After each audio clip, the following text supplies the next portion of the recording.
রাজধানীর foreign service একাডেমিতে জাতীয় ঐকমত্য কমিশনের সাথে রাজনৈতিক দলগুলোর সংলাপ চলছে। এই সংলাপ মূলত দ্বিতীয় দফায় তৃতীয় দিনের আজকে সংলাপ চলছে। এখানে মোট ২৮টি দল এবং ২টি জোট অংশ নিয়েছে। এর মধ্যে গতকাল জামায়াত ইসলামী অংশ না নিল এবং আজকে তারা এখানে অংশ নিয়েছে। অনুষ্ঠানের শুরুতেই সূচনা বক্তব্যে কমিশনের সহসভাপতি ডক্টর আলী রিয়াজ উনি বলেছেন আজকে মূলত ৩টি বিষয় নিয়ে আলোচনা হবে। একটি হলো রাষ্ট্রের প্রতি নির্বাচন পদ্ধতি, জাতীয় সাংবিধানিক কাউন্সিল এবং জেলা সমন্বয় কাউন্সিল। আপনারা জানিয়ে রাখছি, রাষ্ট্রপতি নির্বাচনের বাংলাদেশের যেই পদ্ধতি সেটা হলো জাতীয় সংসদের সদস্যরা মূলত ভোট দিয়ে থাকেন। এখানে বাংলাদেশের কোনো অন্য সাধারণ জনগণ এখানে ভোট দেওয়ার কোনো সুযোগ থাকে না। এবং রাষ্ট্রপতি নির্বাচনের যে পদ্ধতি এটা হলো সংবিধানে ৪৮ এবং ৫০ নম্বর যে অনুচ্ছেদ রয়েছে, ধারা রয়েছে, এই ধারার মাধ্যমেই মূলত হয়েছে এইটা রাষ্ট্রপতি নির্বাচন হয়ে থাকে। এই বিষয়টি নিয়ে মূলত আলোচনা হবে। আর এখন পর্যন্ত রাজনৈতিক দলগুলো তারা বক্তব্য রাখছেন।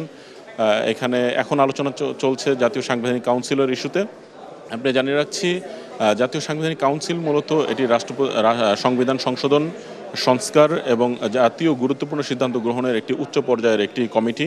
এই কমিটি কিভাবে গঠন হবে, কিভাবে কাজ করবে, এটি নিয়ে মূলত আলোচনা চলছে। এর পরবর্তী সময়ে অন্যান্য বিষয় নিয়ে আলোচনা হবে। আরেকটি বিষয় জানিয়ে রাখছি, গতকালকে যে জামায়াত ইসলামী যে এই সংলাপে অংশ নেয়নি, এর কারণ ছিল যে তাদের মধ্যে এক ধরনের কমিশনের সাথে এক ধরনের দোটানা কিংবা টানাপোড়েন বলা চলে। এটা লন্ডনে আপনি জানেন যা প্রধান উপদেষ্টা ডক্টর মোহাম্মদ ইউনূসের সাথে বিএনপির ভারপ্রাপ্ত চেয়ারম্যান তারেক রহমানের যে বৈঠক অনুষ্ঠিত হয়েছে এবং বৈঠকের পরবর্তীতে নির্বাচন ইস্যুতে যে মন্তব্য করা হয়েছিল, এই মন্তব্যের ইস্যুর জেরে এক ধরনের টানাপোড়েন তৈরি হয় এবং সেই বিষয়টি গতকাল বিকেল। রানা, আপনাকে ধন্যবাদ।